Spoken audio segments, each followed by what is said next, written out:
أعوذ بالله من الشيطان الرجيم.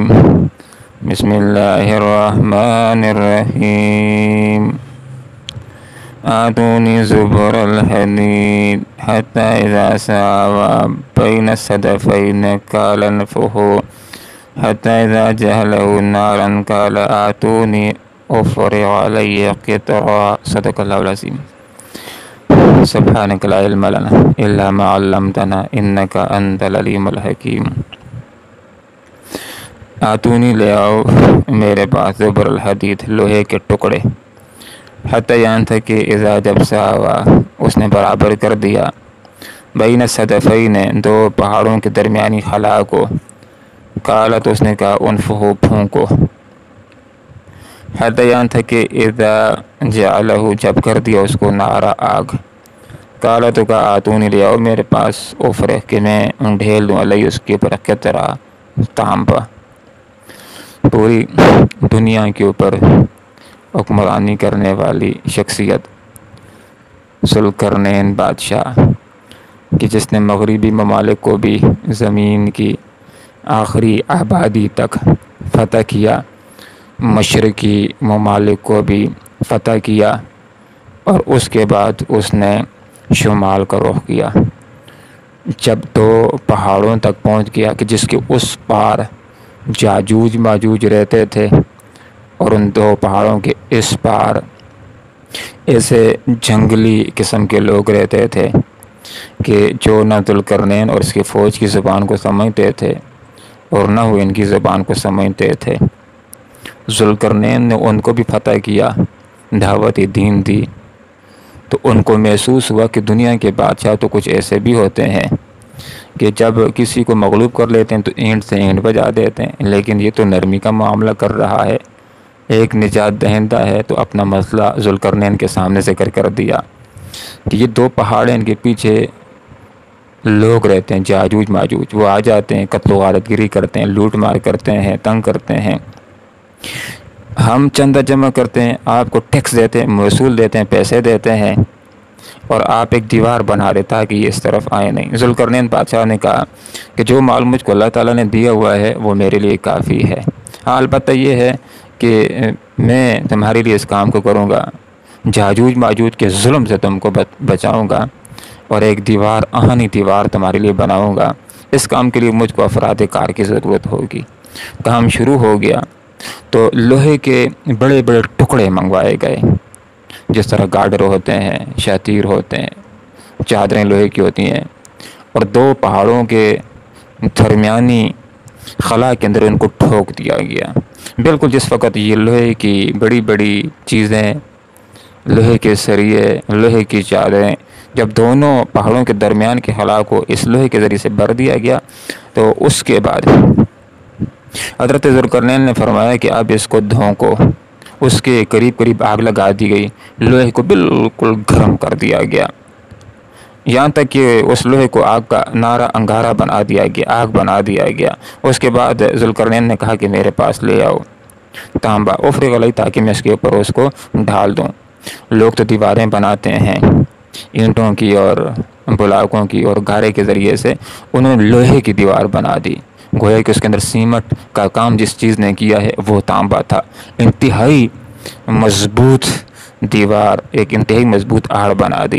اور پھر یہ بات ذکر کر دی کہ اب یاجوج ماجوج طاقت نہیں رکھیں گے اس کے اوپر چڑھنے کی. اتنی اونچی بنا دی جس طرح پہاڑوں کے اوپر سے نہیں آ سکتے تھے، بیچ میں سے درے میں سے آتے تھے، لوگوں کو تنگ کرتے تھے، تو جس طرح پہاڑ کے اوپر سے نہیں آ سکتے تھے، اب یہ دیوار بھی ایسی بنا دی گئی ہے کہ اس دیوار کو پھلانگ کر کے، ان کے پاس کوئی ایسا ذریعہ نہیں ہے کہ دیوار کو پھلانگ کر کے آ جائیں.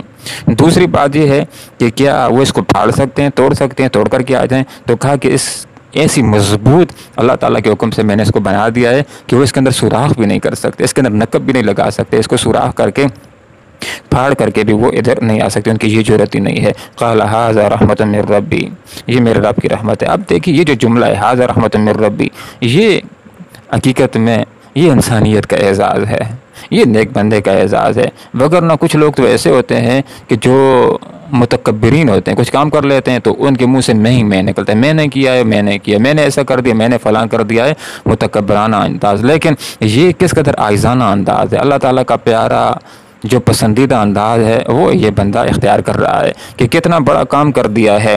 جو اکثریت والے لوگ تھے یاجوج ماجوج، ان کو ایک جگہ بند کر دیا. ایسی طاقت اللہ تعالیٰ نے اس کو دی. تو اس دیوار بنانے کی، ممکن ہے اس دور کے اندر لوگوں نے کتنی ترقی کر لیا، لیکن اس دور کے اندر لوگ لوہے کی دیوار نہ بنا سکیں جو اتنی موٹی بھی ہو اور اتنی لمبی بھی ہو اور اس کے اوپر سے بھی کوئی نہ گزر سکے، اس کے اندر کوئی سوراخ بھی نہ کر سکے. تو آدمی حیران رہ جاتا ہے کہ کس قدر طاقت اس بادشاہ کو اللہ نے دی تھی، کیسی ٹیکنالوجی اس کے پاس تھی، یا کرامتاً اس نے اتنی مضبوط دیوار بنا لی کہ جس کو ایک خطرناک ترین قوم نہ پھلانگ سکتی ہے اور نہ اس کے اندر سوراخ کر سکتی ہے. تو ذکر کر رہے ہیں جو کچھ میں نے کر دیا، دیوار بنا دی، بڑی مضبوط دیوار بنا دی، اللہ کے بندوں کے لیے میں نے ایک رحم کا کام کر لیا، ان کو ظلم سے بچا لیا. تو یہ حقیقت میں جو کچھ کر لیا میرا کمال نہیں ہے، میرے رب کی رحمت ہے. اللہ تعالیٰ کا شکر ادا کرتا ہوں. فیضا جا، اب یہ ایک اور جملہ ہے جو ان کی عاجزی کا اظہار کرتا ہے. سمجھ میں آنے والی بات ہے کہ پوری دنیا کا بادشاہ تھا، لیکن خود بھی اپنے آپ کو کسی کی خدائی میں سمجھتا تھا، اپنے آپ کا بھی کسی کو بادشاہ سمجھتا تھا، اللہ رب العالمین کو اپنے آپ کا بادشاہ سمجھتا تھا کہ ہاں میرا بھی کوئی رب ہے. فیضا جا،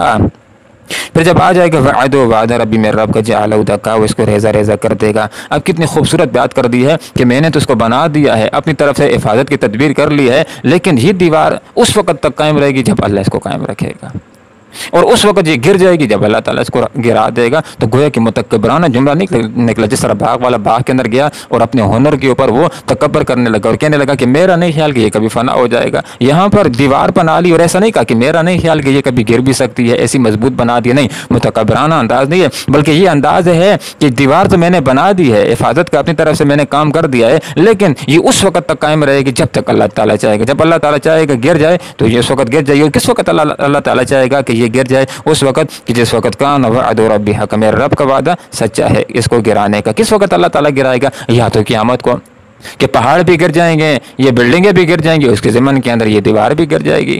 یا دوسرا مطلب یہ ہے کہ دیوار کے گرنے کا بھی اللہ تعالیٰ کے یہاں ایک وقت مقرر ہوگا. تو جب تک وہ وقت پورا نہیں ہوتا تو قائم رہے گی، لیکن جب وقت پورا ہو جائے گا تو اس دیوار نے بھی گر جانا. یا مفہوم یہ ہے کہ جس طرح احادیث کے اندر آتا ہے کہ یاجوج ماجوج کے ظہور کا بھی قیامت سے پہلے ایک وقت ہے، تو جس وقت ان کے خروج کا اور ظہور کا وقت ہوگا اس وقت اللہ کی مشیت سے یہ دیوار گر جائے گی. اور یہ کون سا وقت ہوگا؟ یہ وہ وقت ہوگا کہ جب حضرت عیسیٰ علیہ السلام تشریف لائیں گے، دجال کو قتل کر دیا جائے گا، تو اس وقت ان کا خروج ہوگا یاجوج ماجوج کا. جیسے کہ حدیث میں آتا ہے کہ ہر روز یہ اس دیوار کو کھودتے ہیں اور پھر کل کے لیے چھوڑ دیتے ہیں. جب اللہ کی مشیت ہوگی کہ یہ اس طرف آ جائیں تو پھر یہ کہہ دیں گے انشاءاللہ ہم کل کھود دیں گے. پھر جب کل آئے گا اس کو کھودنا شروع کر دیں گے تو کھود لیں گے اور اس سے نکل آئیں گے، اور بہت زیادہ ان کی تعداد ہوگی، اور عارضی طور پر جو لوگ ہوں گے ان کے اوپر یہ غلبہ پا لیں گے، دھمکا و فساد مچائیں گے، قتل و غارت گری کریں گے، اور لوگ ان سے اپنے آپ کو بچانے کے لیے قلعوں کے اندر محصور ہو جائیں گے. کچھ سے لوگ حضرت عیسیٰ علیہ السلام کے ساتھ کوئی طور پہاڑ کے اوپر چلے جائیں گے، حتیٰ کہ یہ یاجوج ماجوج اوپر کی طرف بھی تیر برسائیں گے. اور حدیث کا یہ مفہوم ہے کہ اوپر کی طرف یہ جو تیر ماریں گے تو تیر اوپر جا کر کے نیچے جب آئیں گے تو خون آلود ہوں گے، اور یہ دعویٰ بھی کرنا شروع کر دیں گے کہ ہم نے آسمانی مخلوق کو بھی مار دیا ہے. تو حضرت عیسیٰ علیہ السلام اس وقت اللہ رب العالمین سے دعا کریں گے. حضرت عیسیٰ علیہ السلام کی دعا کے نتیجے میں اللہ رب العالمین ان یاجوج ماجوج کے اوپر ایک غیبی وبا بھیج دے گا. اور وہ غیبی وبا کیا ہوگی؟ احادیث کا مفہوم یہ ہے کہ ان کی گدی کے اندر کیڑا نکل آئے گا، ان کی گدیوں کے اندر، ان کی گردنوں کے اندر کیڑا پیدا ہوگا، اور اس کیڑے کی وجہ سے سارے یاجوج ماجوج یہ لقمۂ اجل بن جائیں گے. آتون لے آؤ میرے پاس صبر الحدید، لوہے کے ٹکڑے، حتیٰ یہاں تک کہ جب اس نے برابر کر دی بین صدفین، دو پہاڑوں کے درمیانی خلا کو، تو کالا کا انفہو، بھونکو، دھونکو، حتیٰ یہاں تک کہ جب